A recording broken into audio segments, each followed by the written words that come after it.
ನಮಸ್ಕಾರ ಎಲ್ರಿಗೂ. ಬನ್ನಿ ಇವತ್ತು ಪಾಲಕ್ ಸೋರೆಕಾಯಿ ಸಾಂಬಾರನ್ನ ಹೇಗೆ ಮಾಡೋದು ಅಂತ ನೋಡೋಣ.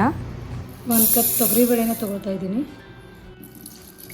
ಕ್ಲೀನಾಗಿ ವಾಶ್ ಮಾಡ್ಕೊಳ್ತೀನಿ. ಇಲ್ಲಿ ಒಂದು ಸೋರೆಕಾಯಿನ ತೊಗೊಂಡಿದ್ದೀನಿ. ಇದನ್ನೆಲ್ಲ ಪೀಲ್ ಮಾಡ್ಕೊಳ್ತೀನಿ.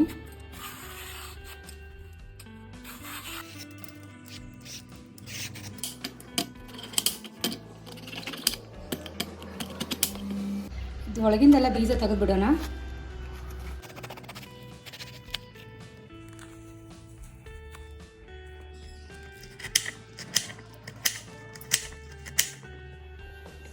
ಸ್ಮಾಲ್ ಪೀಸಸಲ್ಲಿ ಕಟ್ ಮಾಡಿಕೊಂಡು ಹಾಕೋತಾ ಇದ್ದೀನಿ.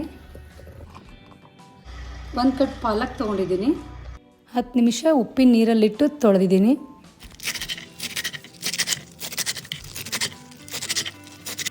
ಸಣ್ಣದಾಗಿ ಕಟ್ ಮಾಡಿಕೊಂಡು ಹಾಕೊಳ್ಳೋಣ.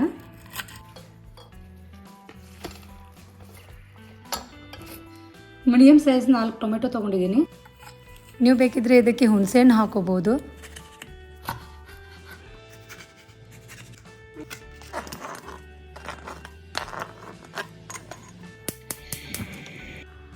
ಈಗ 2 ಗ್ಲಾಸ್ ನೀರು ಹಾಕ್ಕೊಳ್ತಿದ್ದೀನಿ.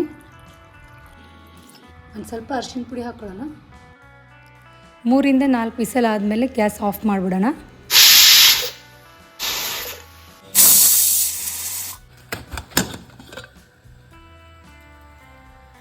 ಬೇಳೆ ಚೆನ್ನಾಗಿ ಬೆಂದಿದೆ ನೋಡಿಲಿ. ಇದನ್ನು ಜಾಸ್ತಿ ಮುಗಿಸ್ಕೊಳ್ಳೋ ಅವಶ್ಯಕತೆ ಇಲ್ಲ. ಚೆನ್ನಾಗಿ ಬೆಂದಿದೆ. ಇದನ್ನು ಒಗ್ಗರಣೆ ಹಾಕೋಣ. ಒಗ್ಗರಣೆಗೆ ಬೆಳ್ಳುಳ್ಳಿ, ಕರಿಬೇವು, ಕೊತ್ತಂಬರಿನ ತೆಗೆದುಕೊಂಡಿನಿ. 2 ಸ್ಪೂನ್ ಎಣ್ಣೆನ ತಗೊಳ್ತಾ ಇದ್ದೀನಿ. ಸ್ವಲ್ಪ ಸಾಸಿವೆ, ಜೀರಿಗೆ, ಸ್ವಲ್ಪ ಚಿಟಿಕೆ ಹಿಂಗನ್ನು ಹಾಕ್ಕೊಳ್ತಿದ್ದೀನಿ. ಒಣಮೆಣಸಿನ್ಕಾಯಿ ಹಾಕ್ಕೊಳ್ತೀನಿ. ಬೆಳ್ಳುಳ್ಳಿ, ಕರಿಬೇವು,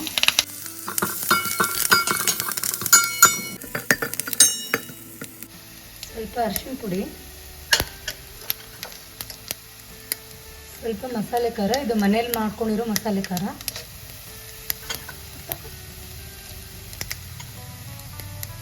ಸ್ವಲ್ಪ ರೆಡ್ ಚಿಲ್ಲಿ ಪೌಡರ್.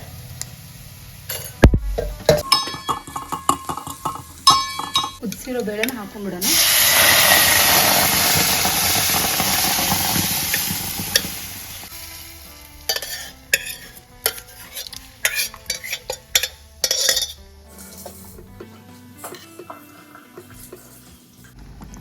ಸ್ವಲ್ಪ ನೀರು ಹಾಕೋಣ.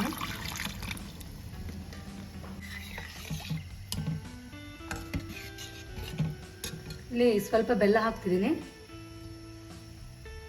ರುಚಿಗೆ ತಕ್ಕಷ್ಟು ಉಪ್ಪು ಹಾಕೊಳ್ಳೋಣ. ಕೊನೆಗೆ ಸ್ವಲ್ಪ ಕೊತ್ತಂಬರಿ ಹಾಕ್ಬಿಡು.